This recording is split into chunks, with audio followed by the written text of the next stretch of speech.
welcome to my channel. My name is Lynn, and today I will be crafting with the new Not Too Shabby Shop Stamp and Die of the Month.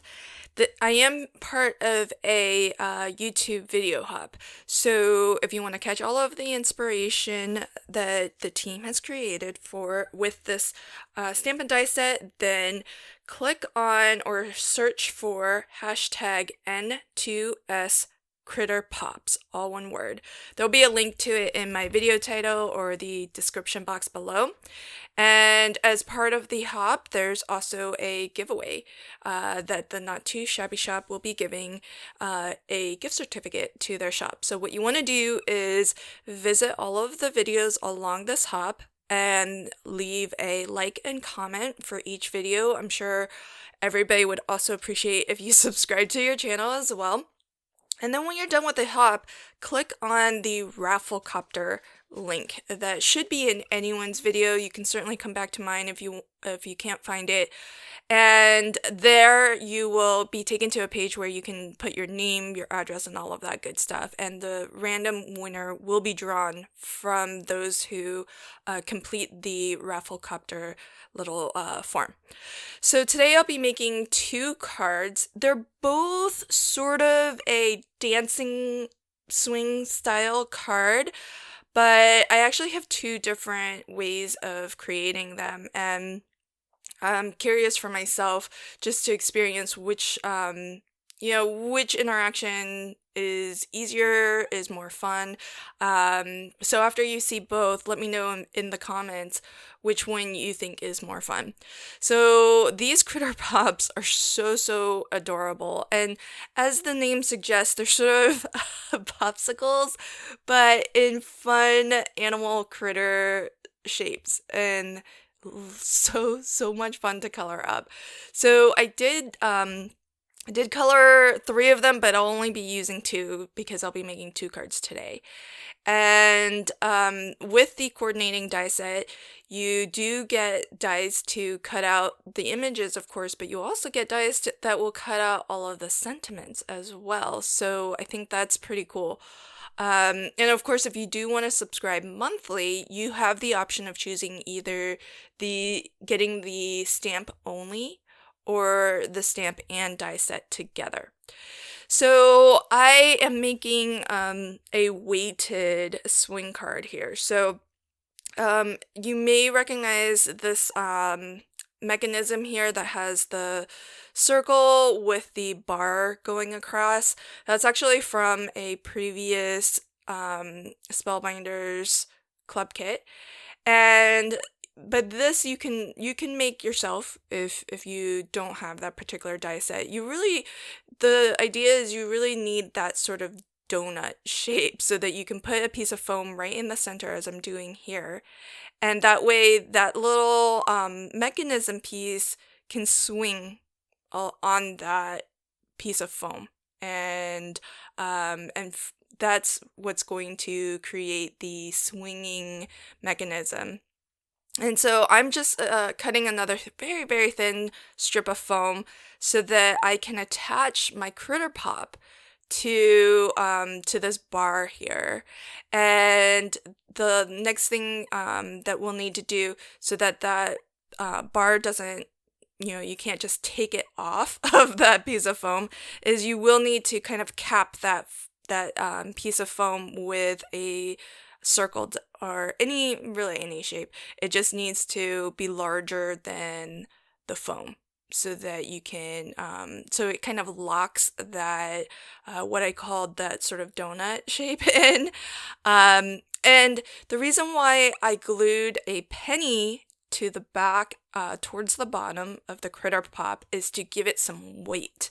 And that's why I'm calling this like a weighted swing card, because that weight will allow the swinging action to happen without much effort. And I think it's harder to swing something that's lighter, so that penny is going to have that momentum that just helps you kind of get that swinging action back and forth.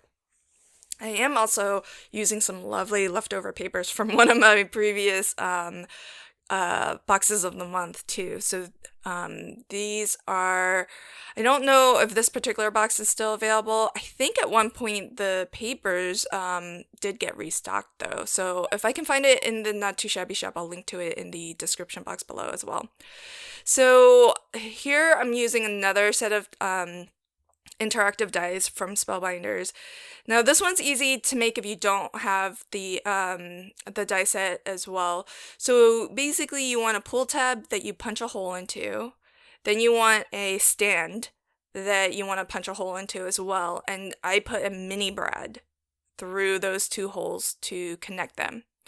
And then you want to cut yourself a slot through your paper. And here I'm going to the set does come with this half circle die to cut out a thumb notch. If you don't have that, you can use a circle punch also, or any circle die really, and do a partial die cut there. And so you slip the stand through the slot, and that's the crux of the mechanism. The Spellbinders die set also came with these pieces here they're kind of stabilizers so that your slider pull tab here slides, kind of has a track to slide on, and you can kind of create that track however you want. It just helps your pull tab to slide straight back and forth instead of wiggling up and down. And the way I like to attach this piece is to just loosely fold it over and create a belly band of sorts.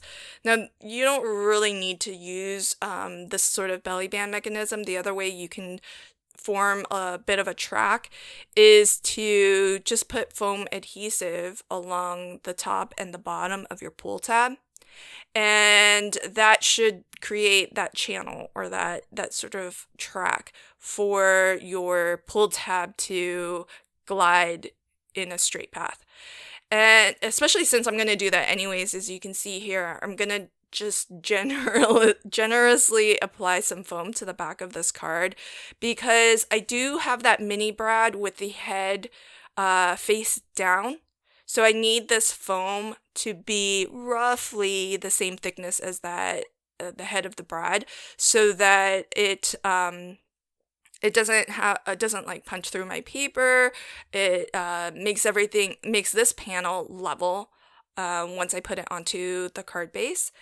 And you just want to be certain that you're not putting any adhesive or foam where your pull tab needs to move back and forth. That's really the only thing you need to be certain to avoid. Now, I want to hide that slot, hide a little bit of the mechanism, so I have another piece of pattern paper that I'm gonna lay on top of this, and I did forget to notch out the little thumb notch, so I thankfully remembered in time. And here on the front side of our mechanism, I'm just going to use some low profile foam. So this is only 1mm thick, because I don't need for there to be a lot of room here. I just want I don't want any added friction, so that stand can move back and forth. And again, I'm being careful to swing the card both ways so that I don't put any adhesive where that stand is going to be moving back and forth, because any adhesive that blocks that movement, and you can use that to your advantage if you want to stop the swing action at any point, because any foam that you put that would block that movement is going to stop the critter pop from moving more in that direction.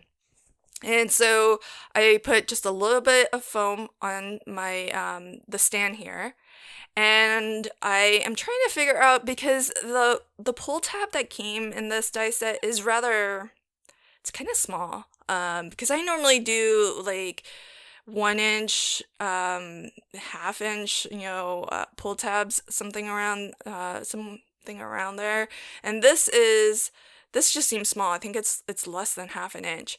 So what I decided to do was I just punched out a 3/4 inch disc, punched out some more partial discs because the pull tab, I actually doubled up on 120-pound cardstock. So I just had some extra little die cuts just to level that out. And then I have a fourth disc. And that gives you something a little bit more generous to hold on to. So with this mechanism of sort of dancing, you have to kind of pull on the tab, and I'm trying to be careful not to touch the arrow because I just inked that with VersaFine, so I didn't want to accidentally smear it. But so this one requires you to kind of actively pull on something to swing that critter pop back and forth. My first card, you just need to tilt it back and forth, and it's going to swing on its own. So I think they're both cute. I think this interaction is a little bit easier in a sense. I don't know. What do you think? Which one do you like better? Don't forget to check out the rest of the videos on the Hop and enter that Rafflecopter survey to be in for a chance to win a gift certificate to the Not Too Shabby Shop. Thanks so much. Until next time, happy crafting and have a fantastic day. Bye.